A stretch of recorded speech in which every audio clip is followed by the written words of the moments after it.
Yo, it's your boy Rob Smoke back with another video. In today's video, we got an NFL power rankings after week 10. So we are now over the double-digit mark heading into week 11, and I cannot be more excited.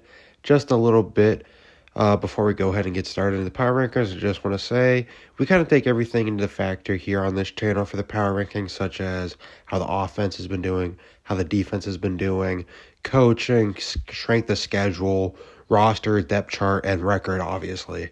So, no, it is not just standings. So, the team with the best record is not going to be one and things like that. I mean, record does play a lot into it, but still at the same time, we take in everything else into the fact. So, starting off with 32, and it's honestly going to be the Cleveland Browns. The Browns, you just lost to the New York Jets, dude, and you got the same record as them.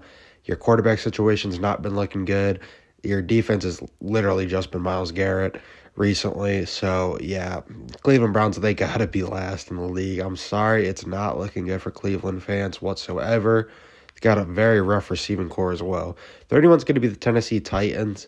And, Titans, I think they really haven't done a whole lot this year. They haven't got a better, even with Cam Ward starting. And, yeah, Tony Pollard, has been kind of a rough year for him as well.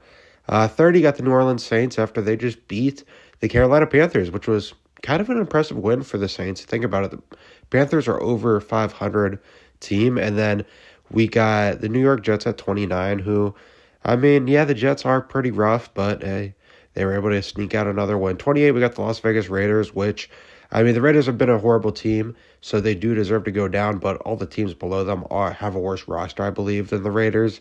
So even though the Raiders, in that embarrassing Thursday night football game against the Broncos, they're going to stay at 28. 27 is going to be the New York Giants going back 4 spots as they suffer another loss, although they were facing a pretty good team, though. But I mean, still, they also got Jackson Dart injury, and Jameis Winston is projected to be the starter next week. So nothing, no hate against Jameis Winston. I do love my man, famous Jameis, but yeah, it's a rough one. 26 could be Miami Dolphins going up 4 spots after they take down the Buffalo Bills. Bills, what the hell happened? How are you going to let the division rival Miami Dolphins just not only beat you, demolish you? 25 is going to be the Washington Commanders as they suffered a pretty big loss. I think it was like 44-22. Yeah, it's been not a great year for the Commanders with Jaden Daniels' injury. And even when he's been healthy, he really hasn't been 100%, and they just have not looked great all around. 24 is going to be the Atlanta Falcons going back 7 spots. At 23, we got the Cincinnati Bengals. They were on a bye week, but they're just naturally going to go up 1 spot just because of all the other teams going down. And the Falcons, I don't know, they just really haven't been that good this year. Every now and then they'll sneak out an impressive win, but 22 is going to be the Arizona Cardinals after they get that win against the Dallas Cowboys. I was kind of shocked they were able to do that, but I mean, or they did that 2 weeks ago, but I mean, still, that was still an impressive win. And, they did that with Jacoby Brissett. Now, the Cardinals did suffer a loss against the Seattle Seahawks, but still, they were just all the other teams have really been just worse than the Cardinals below them, at least in my opinion. I mean, Bengals probably not if they had Joe Burrow healthy, but they do not, unfortunately. So, 21, we have the Carolina Panthers, who you could make the argument they could be going back more, but their record is kind of saving them. But they did just lose to the New Orleans Saints, which is like, dude, how are you going to do that? How are you going to have actually a decent roster and then lose to one of the worst teams in the NFL?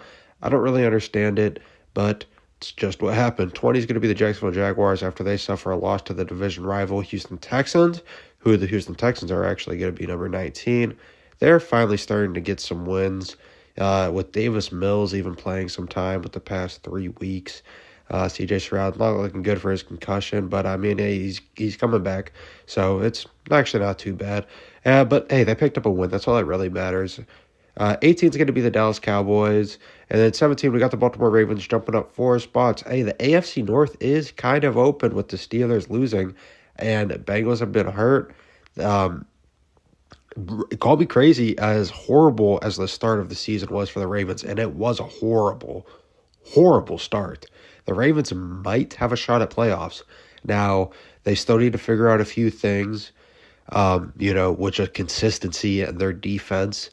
But their defense has been at least decent the last 2 weeks. I know 2 weeks ago they faced the Miami Dolphins, so it was like, hey, that was kind of an easy win. But still, hey, don't call me crazy. The AFC North is still kind of open, and Lamar Jackson is back. 16, the Minnesota Vikings, they're going to be going back one spot after suffering a loss. Now, it was not really, like, they faced one of the better teams in the league this week, so you really can't blame them for losing. And JJ McCarthy actually did do really good. I remember that. JJ McCarthy did do good, and I do harp on the Vikings for being a little inconsistent. But I mean, still, 15 is going to be the Pittsburgh Steelers going back after they suffered a loss to the Los Angeles Chargers. Now, the Chargers are one of the better teams, so I can't make fun of the Steelers too much. But that was kind of just a brutal game offensively for the Steelers. At least the defense did somewhat decent, which it really hasn't been this season for the Steelers, but I mean, still. 14, the San Francisco 49ers, even though they lose, they're going to stay around the same spot. 13 is going to be the Green Bay Packers, and they're definitely moving back. I think that was the worst primetime game I've ever seen in my life. And it wasn't even the fact that it was so low scoring because, hey, I don't mind defensive games, but there was no defense. There was just no play calling at all. It was horrible coaching, just dumb coaching decisions. And yeah, no, it was just a horrible Monday Night Football game between the Packers and the Eagles. Anyway, 12, the Tampa Bay Buccaneers, they're going to be going back 7 spots.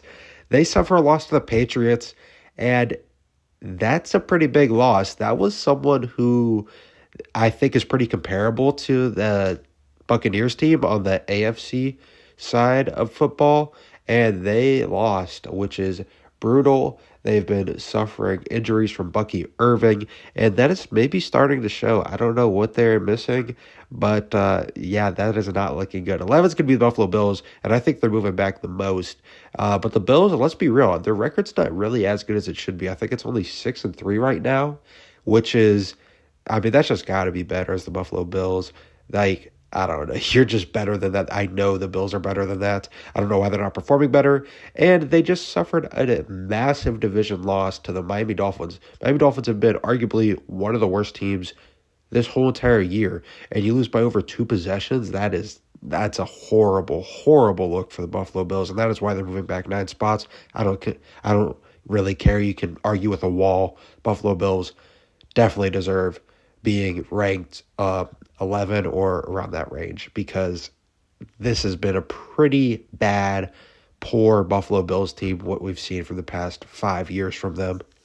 10 is going to be the Seattle Seahawks after they pick up a divisional win against the Arizona Cardinals. I mean, hey, Sam Darnold didn't even play that great, and their defense was still able to play lights out. So this team is just picking up wins no matter what. JSN is doing good. Kenneth Walker and Zach Charbonnet both did good. Seattle Seahawks, I don't really understand the method to their madness. You would think they need a little bit more star power. Even Rashid Shaheed didn't even get involved, but they are finding ways to get wins, and hey, that just happens to a good football team. So I would say the Seahawks are definitely one of the better football teams in the league.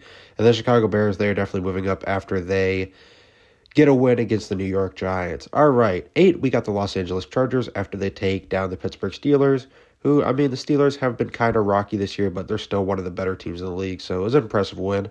7, New England Patriots. Drake May is playing absolutely lights out. TreVeyon Henderson finally got his shot, his true shot, and you notice what happened when he got volume? He actually did good. So TreVeyon Henderson, I'm happy for him. Very happy he was actually able to showcase his talent against the Tampa Bay Buccaneers. And I'm happy the Patriots won, honestly. I'm not a Patriots fan, but good for the Patriots. They're playing absolutely amazing this year. So, yeah, they're going to be going up 2 spots easily. Kansas City Chiefs, they're going to be going up 1 spot, even though it was their bye week. It just naturally happened because of other teams going down. So that is why it happens. I don't like moving people on their bye week, but it just naturally happens sometimes. 5 is going to be the Philadelphia Eagles, even though they did squeak out a win. I don't care. I'm moving them down. That was god-awful from both teams. I don't know what is going on in Philadelphia. Yes, they're still a solid football team. They're still a good football team, but they are not as deadly as they were last year, and it shows. 4 is going to be the Los Angeles Rams. Matthew Stafford's just been playing absolutely brilliant. I mean, I don't know what else you want from this guy. He's 37, I believe, or 38. He's around that range, and he's playing absolutely phenomenal football. Some of the best football we've ever seen him play in his life, Matthew Stafford. So maybe he might be playing more than 2 years left in the tank. Who knows? I mean, it really just depends on how his body feels. But hey, Rams are playing absolutely amazing. Indianapolis Colts, that's another team that's playing absolutely amazing, and they were able to get a win in the international game against the Atlanta Falcons.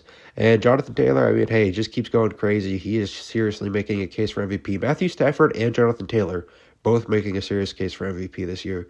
2 is going to be the Detroit Lions going up 2 spots after they put the smackdown on the Commanders, and that is desperately a win they needed. The Lions locker room or morale, I just feel like has been kind of iffy this whole year, and they went out and put belt to ass against the Commanders, and I really think that's what they needed. Now, number 1 is going to be the Denver Broncos, and I can already see some people saying this is controversial. I can already see people bitching about it in the comments. But, yes, they're going up 2 spots, even with that bad performance on Thursday night. You want to know why? You want to know why they're still going up? Because they did it without Patrick Surtain. Okay, that was the Defensive Player of the Year last year. That is a huge help. Now, that it does not excuse their weak offense, but it was rough weather. Now, again, rough weather is not an excuse because, hey, that's playoff football, and that's just football sometimes in general. But it was super windy. It was very hard to get a pass game going. And it's not like every team has games like that where they just play absolutely dog shit against a bad team, the Las Vegas Raiders. Now, I'm not saying it happens every single time, but they were still able to get a win. When it's said and done, that was a win. It goes on Sean Payton's coaching record as a win. It goes on Bo Nix's record as a win. It goes on the whole Denver Broncos organization as a win. They're able to get it done. I know I use that excuse for the Eagles to move them down 1, but I think there's a little bit of a difference just because the weather was so horrible. They physically weren't able to get a passing game going. That is how windy it was at Mile High Stadium. It was like damn near impossible. So weather's not an excuse, and I only will give people so many excuses, but I'm going to use that as the Broncos' excuse, and the fact that they were suffering the Pat Surtain injury still. And let's be real, their record is still amazing, and they're still getting wins, and they're a good football team. All right, that is around the end of the video. Make sure you guys leave a like and subscribe if you enjoy NFL and Madden 26 content. I'll see you guys in the next video. Make sure to stay tuned and turn those post notifications on. All right, bye.